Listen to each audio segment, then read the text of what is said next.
अस्सलाम वालेकुम जी। सबसे पहले मैं आप लोगों का बहुत ज़्यादा शुक्रिया अदा करना चाहती हूँ जिस तरह कमेंट्स में आप मेरी हौसला अफजाई करते हैं और मेरी रेसिपीज़ को पसंद करते हैं। और आज मैं बनाने लगी हूँ ढाबा स्टाइल चिकन कढ़ाई, और इस दुआ के साथ हम इसको बनाना शुरू करते हैं कि जहाँ रहें हंसते रहें और हंसाते रहें। और यहाँ पे मैंने आधा प्याली के जितना ऑयल ले लिया है, उसके अंदर मैं डाल दूँगी 1 किलो चिकन, और चिकन के साथ ही आधा टीस्पून के करीब मैं अदरक का पेस्ट डाल दूंगी, और 1 टीस्पून इसमें मैं डाल दूंगी लहसुन का पेस्ट। एक दफ़ा इन सारी चीज़ों को अच्छी तरह मिक्स कर लेना। चिकन को इतनी देर हमने फ्राई करना है कि ये हल्का सा इसका गोल्डन कलर आ जाए। और अब इसके अंदर 1 टीस्पून के जितना मैं नमक डाल दूंगी। आप अपने टेस्ट के मुताबिक कम या ज़्यादा कर सकते हैं। इस पॉइंट पे नमक डालने से ये होगा कि जो हमारा चिकन है वो अंदर तक नमकीन हो जाएगा। और इस पॉइंट पे देखें कि चिकन ने अपना कलर चेंज कर लिया है, हल्का सा ये गोल्डन कलर आ गया है। इसके ऊपर मैं डाल दूँगी 1 टीस्पून के जितना सूखा धनिया पिसा हुआ, और इसके साथ ही आधा टीस्पून के जितना इसमें मैं डाल दूँगी ज़ीरा। और यहाँ पे मैंने ले लिए थे 1 पाव के जितने टमाटर, जिन्हें मैंने छिलका उतार के स्लाइस में काट लिया, ये भी इसमें चले जाएंगे।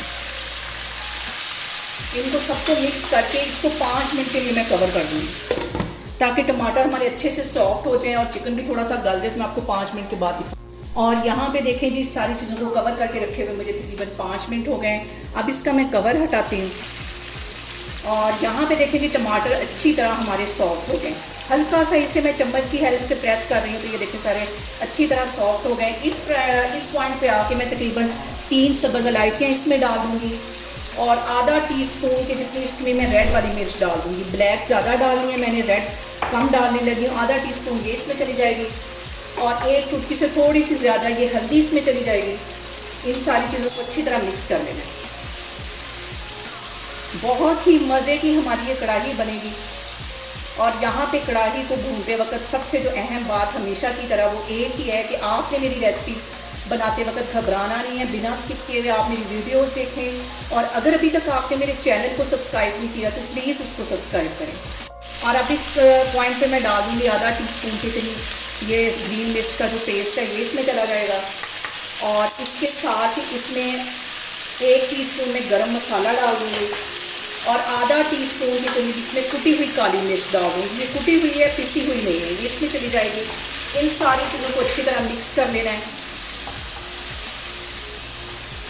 और यहाँ पे देखें जी, चिकन कढ़ाई को भूनते हुए मुझे तकरीबन 5 मिनट हो गए हैं सारे मसाले डालने के बाद। अब इस पॉइंट पे मैं डाल दूँगी 1 प्याली के जितना दही। इसे मैंने अच्छी तरह फेंट लिया था, ये इसमें चला जाएगा। इसको मिक्स कर लेना है। और ये मज़ेदार सी कढ़ाई फ्राई करने के बाद आप बाज़ार से तो बिल्कुल भी लाने वाले नहीं हैं चिकन कढ़ाई। और इसकी ग्रेवी देखें, अभी ये पक रही है, अभी ये मुकम्मल तैयार नहीं हुई, और इसकी कितनी मज़े की ग्रेवी है, और इतनी अच्छी खुशबू पूरे किचन में आ रही है। और इसके साथ ही मैं डाल दूँगी तकरीबन 2 टेबलस्पून भर के देसी घी।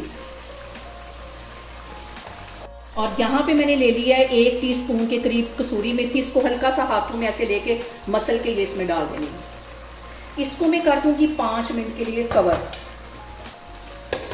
आग मैंने दरमियानी यहाँ पे कर दी है, तेज़ आग पे ये काम नहीं करना, तो मैं आपको 5 मिनट के बाद दिखाती हूँ। और यहाँ पे देखें जी, चिकन कढ़ाई को कवर करके रखे हुए हल्की आग पे मुझे तकरीबन 5 मिनट हो गए, और इसके ऊपर देखें अच्छा सा घी आ गया है, ये देखें। और इतनी मज़े की इसकी ग्रेवी बनी, इतनी टेस्टी इसकी ग्रेवी बनी है। और अब इस पॉइंट पे मैं डाल दूँगी कटा हुआ सब्ज़ धनिया तकरीबन 2 टेबलस्पून के करीब, क्योंकि ये तो हमारी चिकन कढ़ाई या मटन कढ़ाई की जान है। और इसके साथ ही मैं डाल दूँगी सब्ज़ मिर्चें। इसे मैंने 2 हिस्सों में कट कर लिया था, ये इसमें चली जाएंगी। चूल्हा यहाँ पे मैं बंद करती हूँ। और यहाँ पे देखें जी, मज़ेदार सी हमारी चिकन कढ़ाई बन के तैयार हो गई है। बाज़ार से कहीं ये टेस्टी बनती है। आप लोग इसको लाजमी ट्राई करें, और मुझे कमेंट्स में बताएं कि आपको मेरी रेसिपीज़ कैसी लगती हैं। और मेरी वीडियोस को ज़्यादा से ज़्यादा शेयर करें, और मुझे सब्सक्राइब करें, और अपना बहुत सारा ख्याल रखें। इंशाल्लाह ताला मैं एक और वीडियो में आपके सामने आऊँगी। अल्लाह हाफिज़।